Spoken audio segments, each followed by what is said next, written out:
ဒီနေ့ဒီပန်းထုံးလေးတင်ပေးမယ်နော်အရင်ဆုံးအမတို့ကဒီလိုဆက်ဝိုင်းချမ်းလို့ပေါ့နော်ဒီဆက်ဝိုင်းချမ်းမှာဒီကိုင်းနေအသေးဘက်ကနေရင်1 2 3 4နော်4ခုမြောက်ရဲ့ဆက်ဝိုင်းပေါက်ကိုယူမယ်နော်သူ့ကိုကြည့်လို့ရှိရင်20ရှိမယ်နော်ဒီကနေယူမယ်ဆိုရင်1 2 3 4နော်ဒီလို20ရှိမယ်20ကိုအမတို့ကဒီမှာကွင်းချပြီးတော့ဒီကွင်းချပြီးတော့ထိုးမှာပေါ့နော်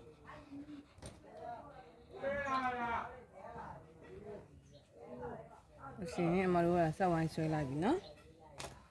ဆက်ဝိုင်းဆွဲလိုက်ပြီဆိုလို့ရှိရင်ဒါကိုအလဲဘဟုထားမယ်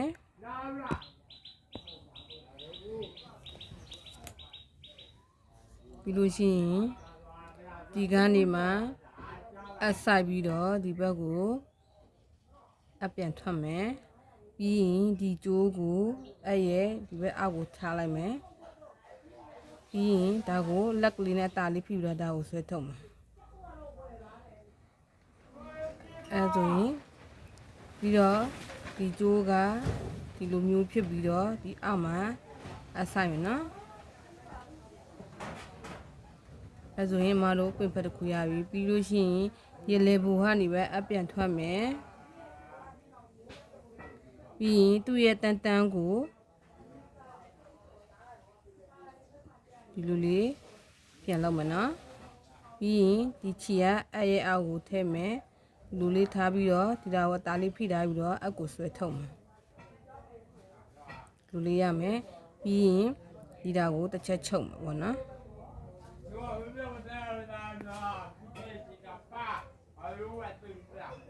ပြီးရင်ဒါကိုထုတ်မယ်လေးစိတ်မှာပေါ့နော်ဒီကန်းတွေမှာတစ်ခါဒီလိုအပြန်ထွက်မယ်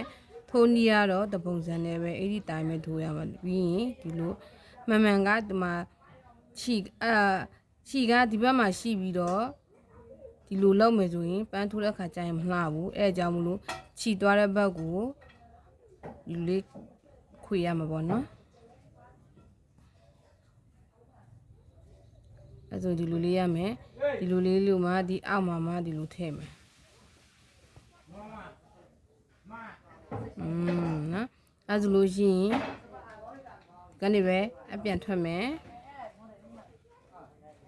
ဒီကနေမှမတို့ဒီဘက်ကိုပြန်ထွက်လာမယ်ပြီးရင်ခုနတိုင်းမယ်ဒီလိုလေးလုံးမယ်တာလေးဆွဲမယ်အဲဆိုရင်ဒီလိုလေးရမယ်ခုနတိုင်းမယ်အကူအောက်ပြန်ဆိုင်မယ်ဒီလိုလေးရမယ်နော်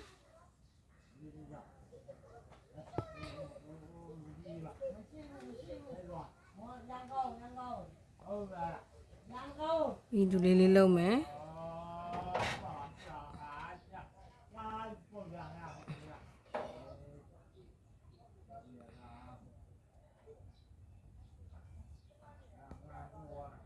ဆိုရင်တချမ်းရပြီနော်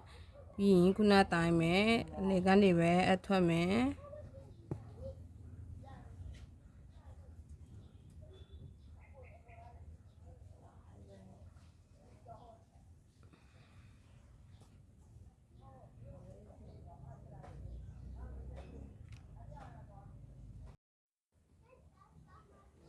ပြီးရင်ဒီလိုလေးအပြန်ထွက်လာမယ်ခုနတိုင်းမယ်ထိုးမှာပေါ့နော်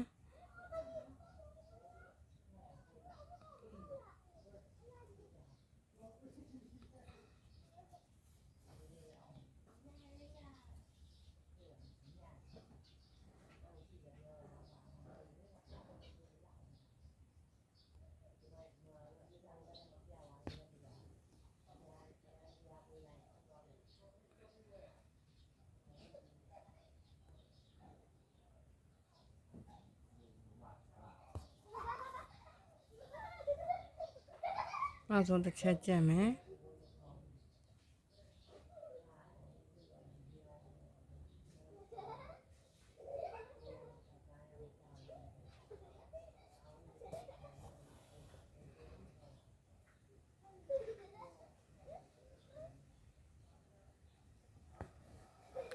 အဲ့ဒါဆိုရင်အမတို့ကပန်းပွင့်ထိုးပန်းပွင့်အသေးထိုးတာပြီးပြီပေါ့နော်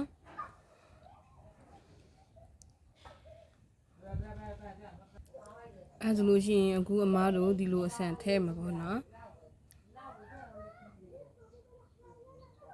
ဦးရဲ့ level 1 နေပဲအထွက်မယ်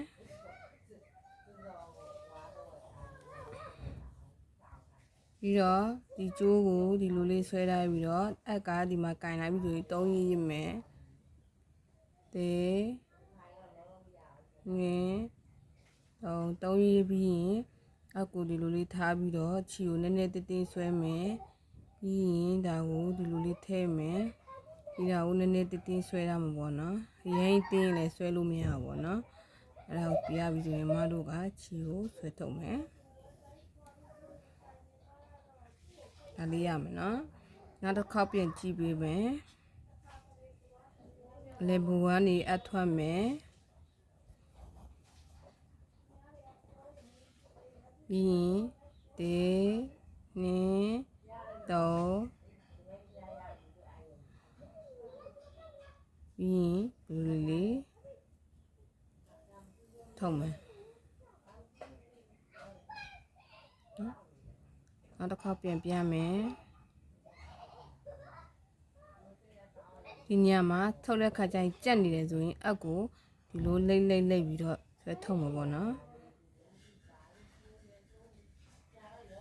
အဲဆိုအက်ကတာလေးလိုက်ထွက်လာမှာတေနင်းတော့